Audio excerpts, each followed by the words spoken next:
Hi, I thought today we'd talk about how to use essential oils for aromatherapy. Now, probably seems extremely pedestrian, and of course it is to those of you who have been using essential oils for a long time. But if you're like me, you're a professional aromatherapist and you are in lockdown and you see around you people terrified of being in close contact with people, then you must be wondering where your business is going to go from here. When we go back to work, who's going to want to be touched? Who's going to want to be in close proximity? Who's going to want to have to lie down and be able to submit totally to relaxation, being in that close proximity with a therapist? Not sure I will, if I'm honest. And I am a therapist. So I've been pondering this a lot, and earlier on in the week I received such a lovely surprise, by the way. Debbie Atterby, thank you for sending me this copy of Aromatherapy Today. Bless her, she mentioned me 4 times, 4 whole pages, different things for me, but I skipped through those. Her article on Palmarosa is spectacular and I thoroughly enjoyed it. You should get it if you can. But also, of course, Madeline. It was great to read Madeline's work about cold sores. But what really got me thinking, I've got itchy nose, sorry, pollen, is this fantastic article by a lady called Eva Nedelko. I don't know Eva. I'm hoping that you're out there, Eva, and you say to me, it's me, because she wrote this fantastic article about perfumeros. I think I've said it right. A perfumero, she went to actually sort one out, is a specific kind of healer in the Amazon jungle, and he uses perfumes to heal. And she talks about the beautiful ritual that he did with her. I'm not going to spoil it because this is a gem. You should go and order it off Debbie Atterby. If you can't, find her on My Friends if you don't know her, and say, send me that magazine, because it is a fantastic edition and you should read Eva's work. But what it started me thinking was, first of all, I was like, well, I've got to find out more about perfumeros. The ritual she describes is fascinating and absolutely beautiful. And she talks about how he lays on flowers on her and makes this beautiful oil for her to use. And she says it smells like heaven. And I just thought, we could do that. We could do that. And we could transform what aromatherapy looks like and make it into something entirely different, using different aspects of the training that we have. And so I'm really fascinated by this now, and I've started really researching and thinking about how I can put together something for us all to work on in terms of ritual. And even before, I don't know what dates, maybe January, February, I did an interview on Facebook Live about the importance of ritual. And it talks about ritual then and how important it is to be able to anchor yourself to condition someone's way of thinking. And to keep coming back to this sacred space in yourself. And so that in itself shows I've been interested in ritual for a long time. But then, of course, germs happened and we lose our threads if we're not careful, don't we? And I got my head down into doing videos about recipes and stuff, which we've nearly finished. And so now I'm thinking, right, but I feel a big disconnect now to my training, because I don't feel it's going to be very easy to take what I've learned out into the future. It feels a kind of bit obsolete going out into a different world. We've come into a different world, haven't we? Whether we say we're in the age of Aquarius or, whatever you want to call it, an age of compassion. an age without touch, where the rest of our senses have to be heightened because touch has gone. It's a different world. And my training, my stuff for you do a massage for somebody's stress, feels very obsolete. But I know I've created a tool immediately that's going to be spectacular for that, which is, of course, these. But the first thing I thought of was I don't want everybody to just touch my cards. And it's funny how you really make these immediate things, don't you? What are we going to do? So I've thought about it and I've thought, right, I think ritual's the way to go. So what I think I'm going to do is create a beautiful ceremony that people can come and do even before lockdown's finished if they want. That I can take it into a space, because we're allowed to see one person from a different household now.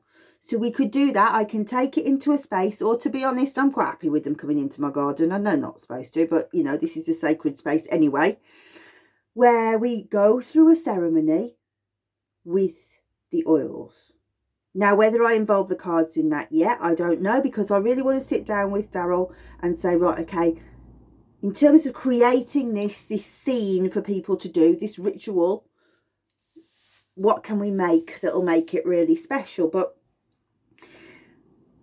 I think that the thing is, I do the things the way I was trained, and I was trained the way that Mum was trained. So we have passed that information down from generation to generation to generation to generation, from teacher to student, teacher to student.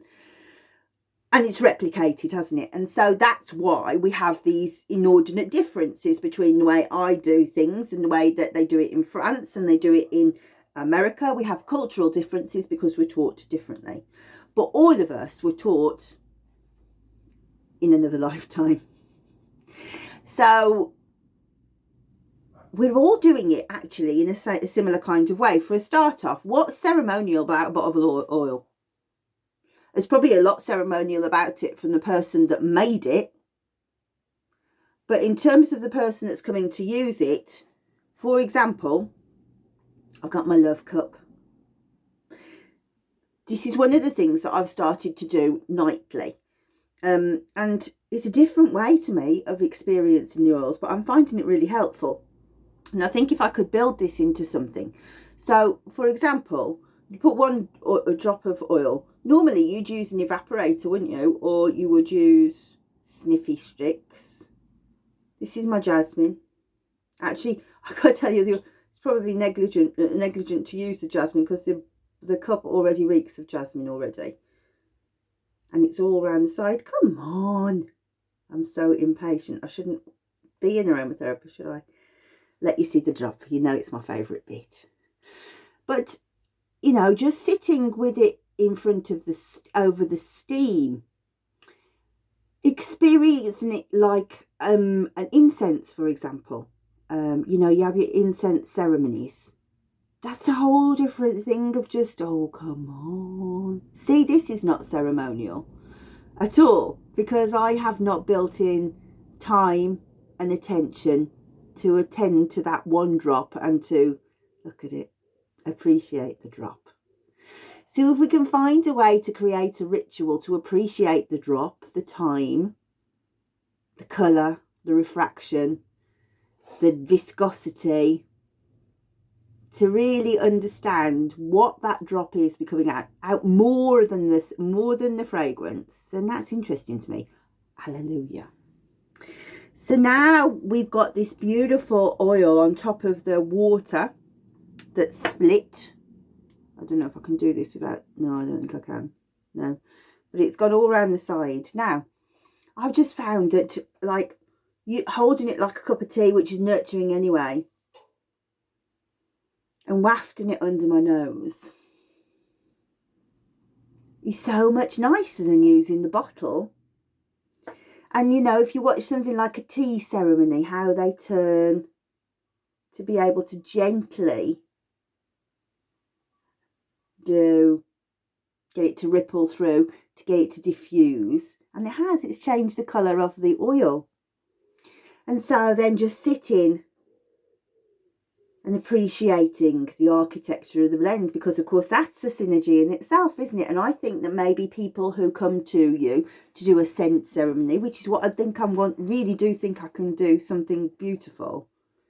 Why not appreciate, you know, that this is already a synergy of hundreds of chemicals. So which ones can you discern? So for example, in the jasmine, there's obviously lots of different constituents that are unusual, but you can smell lemons in there. You know, there's a limonene, there's a geraniol.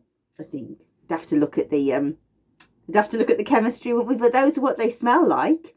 Can you find your way? So then this limonene or this lemony smell, that's the head part, isn't it? That's the part that lifts the thoughts, engages with the brain. But jasmine, of course, is so fascinating because it operates on the heart chakra, and you can feel how it enters the heart chakra, can't you? And then also you can feel, you feel the tingle down below, don't you, from the bass part of the notes.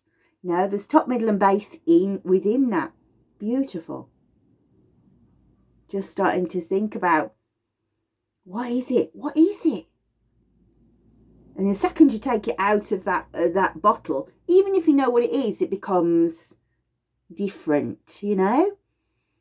More mysterious, more arcane. And I've found just sitting like this in bed at night with the light off, that's another thing, you know. The sensory aspect of it changes from light to dark. You know, you hunker down, you lose the worries, and my goodness, you don't half sleep well when you've done this. You know, this quietness of interaction. And I've probably said in several of my I've definitely said it in the Tongue of the Trees and stuff like that, but one of the most interesting research papers I've seen come out, that we're up in avoiding the coronavirus ones like the plague, didn't mean to make that pun, was one that came out, I think of around, I should have checked, shouldn't I? But they were talking about how they got post-menopausal women to sit and inhale essential oils for 5 minutes a day. And the reason why they've done that is because they were looking to see what happened to levels of oxytocin, because oxytocin, when it drops, leads to loss of bone density, so has a part to play in osteoporosis in women in post-menopause. But the fact that it changes oxytocin, which it did, 20 different oils, although I have to say they are all ones that I would have picked for hormonal feminine oils anyway. It would have been interesting to see if they'd done tea tree or manuka, you know, ones that are more cinnamon, clinical. These were very, very much geranium, lavender, chamomile, all of the ones that are predictable. So would they all have done oxytocin? I don't know. But across the board, all 20 did. Now, at a time when we are suffering a massive disconnect, a lot of us can't go anywhere near our families, lonely. I mean, I hate to put pictures in people's brains, but my poor daughter out in the ambulance and then coming home and can't hold anyone. I mean, how much... I'm really glad it's not me. I'm really glad it's not me. But to have that feeling of being held, that bonding feeling, that neurotransmitter hit is important, isn't it? So how can we replicate that? I think it's fascinating. It's really, really important. It needs to change, doesn't it? It needs to become something different in a space. And I don't know. I've never lost a sense.